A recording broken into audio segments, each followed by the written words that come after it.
Adrian was an awkward boy, totally different from everyone else that he knew. And even though the others tried to become friends with him, Adrian withdrew. He used to go into his own world, a world of fantasy, ghouls, and dark, dark corners. He spent his time there. His parents couldn't reach through those bushes of his mental bushes.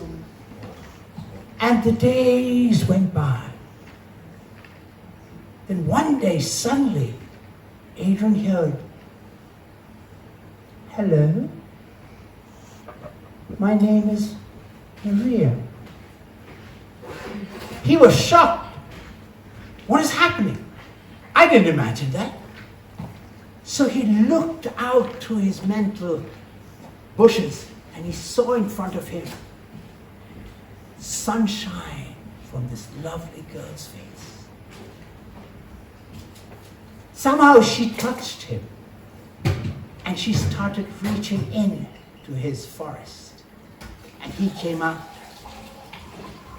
And they started becoming closer together. Friends at first. And as they grew, they became lovers.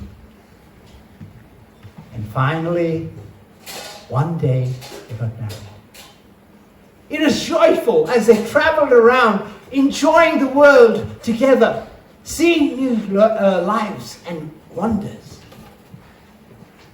Finally, one day, Maria whispered in Adrian's ear, "I'm expecting our child." Oh, both of them were so excited. They were in wonder and saying, "What do we do? Where do we go?" And they started building a life for this marvelous peace which is going to come into their lives. They ran here and there, bought stuff, and built a house into a home. And then the day came, and Maria rushed to hospital. And she pushed, and Adrian held her hand, and she pushed, and Adrian held her hand.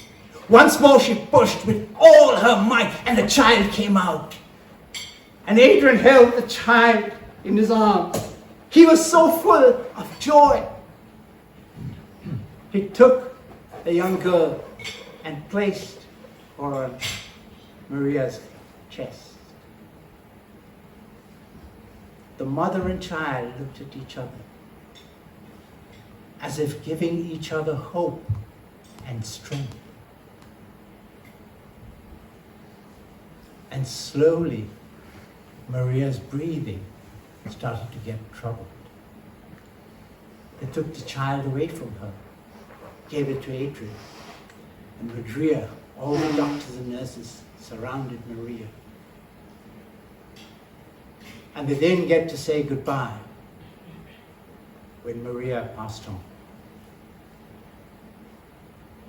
Adrian was left to look after young Bella, the name Maria wanted to give to her child. He didn't know how to do it. He didn't know how to manage. So he turned to Maria in spirit and said, "You need to help me. You need to show me how to do this." And slowly he learned. Slowly he could take Maria's hand and teach her to walk, and teach her to talk, and teach her to write her name and send her to school. And every evening he used to come back and tell Maria what happened that day and how their daughter grew up. He had this warmth in him, even though he had the pain of losing Maria, of knowing that a piece of her was here in Bella. But Adrian was frightened. He remembered his childhood. And he wanted to protect Bella. He held Bella closer and closer to him. And Bella, as she grew up, started rebelling and fighting and wanting to go free and play with her friends. And so this tug of war, and Adrian asking Maria for help, and she could only smile. And then, one day, Bella left. And Adrian asked Maria, "What happened? What happened?" And he started going into his fantasy world. far, far away. Then one day, there was a knock. He opened the door, and there was Bella, a new woman, a grown woman, a woman who'd found her identity. Adrian, the sunshine came into his heart. And that day he knew he had to let both of them go.